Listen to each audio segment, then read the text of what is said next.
Hello welcome to my channel. నమస్తే. నేను చిక్కుడుగాయ టమాటా కర్రీ చేయడం చెప్తున్నానండి. చిక్కుడుగాయ కొంచెం ముదురుగా ఉంటే కొంతమంది ఉడకబెడతారండి. ఉడకబెట్టడం వల్ల అందులో ఉన్న విటమిన్స్ అనేవి మనకు రావు, కాబట్టి కొంచెం లేతగా ఉన్నదే చూసి తెచ్చుకోవాలండి. అలాగే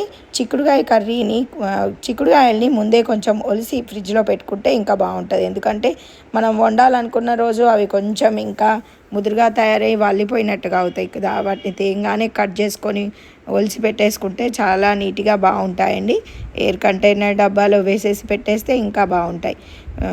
అలాగే కర్రీ వండేటప్పుడు ఆయిల్ వేసేసి పోపు గింజలు వేసాక పచ్చిమిర్చి, కరివేపాకు, కొంచెం పసుపు వేసేసిన తర్వాత దాంట్లోకి కొంచెం మెంతికూర అనేది వేయాలండి. టేస్ట్ బాగుంటుంది. మెంతికూర అనేది ముందే ఆయిల్లో వేయాలి. దాని ఫ్లేవర్ అనేది మనకి చక్కగా కర్రీకి పడుతుంది. అలాగే మెంతికూర కర్రీ అంటే చిక్కుడుగాయ ముక్కలు వేస్తే అవి ఉడకవు, కాబట్టి ఫస్టే మెంతికూర వేస్తే ఉడికిపోతుందండి. చక్కగా దాని ఫ్లేవర్ కూడా మనకి తెలుస్తుంది. తర్వాత చిక్కుడుగాయలు కడిగేసి మంచిగా కర్రీలోకి వేసేసుకోవాలి. చిక్కుడుగాయలును మెంతికూర ఆయిల్లో మంచిగా ఉడికిన తర్వాత అంటే దానిపైన ఒక ప్లేట్ పెట్టుకొని వాటిపైన కొంచెం వాటర్ అనేది పోసి ఆ చిక్కుడుగాయని మక్కనివ్వాలండి. కొంచెం ఉడికిన తర్వాత మనము తీసి చక్కగా అంతా కలిపేసుకొని అందులోకి టమాటా ముక్కలు యాడ్ చేయాలి. ఈ విధంగా చేయడం వల్ల మనకు వాటర్ అనేది వేస్తే అంత బాగోదు కర్రీ. ఇట్లా పైన వాటర్ పెట్టి ఆవిరితోనే ఉడికిస్తే చాలా బాగుంటుందండి. టేస్ట్గా కూడా ఉంటుంది.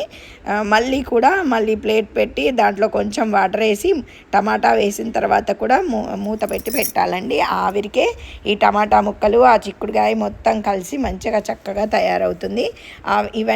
ఇవన్నీ మక్కిన తర్వాత మనము అందులోకి మసాలాలు అనేవి యాడ్ చేసుకోవాలి. ఏమేమి వేసుకోవాలంటే కొంచెం పల్లి పొడి, కొంచెం నువ్వు పొడి, కర్రీ మసాలా మీరు ఇంట్లో తయారు చేసుకున్నా సరే, బయట నుంచి ఎక్కడైనా తెచ్చుకున్నదైనా సరే తెచ్చుకునే వాళ్ళు వేసేసుకొని కారము, ఉప్పు ఇవి వేసేసుకున్న తర్వాత చక్కగా కలిపేసి మళ్ళీ ఒకసారి దానిపైన మూత పెట్టి పెట్టాలండి.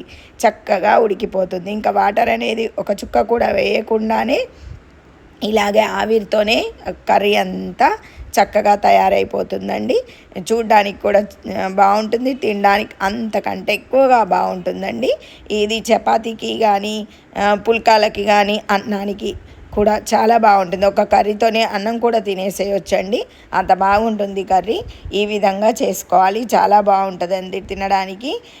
ఈ కాలంలో చిక్కుడుకాయ అనేది వస్తుంటుంది కదా, ఇలా ఏ కాలంలో వచ్చే ఆ కూరగాయలను తినడం వల్ల పిల్లలకు మంచి పౌష్టికమైన ఆహారం ఇచ్చిన వాళ్ళం అవుతాం. అలాగే మనము కూడా అన్ని టేస్టీగా వెరైటీ మారుస్తూ ఒకే రకంగా కాకుండా వేరే రకాలుగా చేసి పెడితే పిల్లలు అనేది ఇష్టంగా తింటారు. ఈ విధంగా మీ అందరికీ నచ్చితే లైక్ చేయండి, షేర్ చేయండి, సబ్స్క్రైబ్ చేసుకోవడం మర్చిపోవద్దు. Thank you for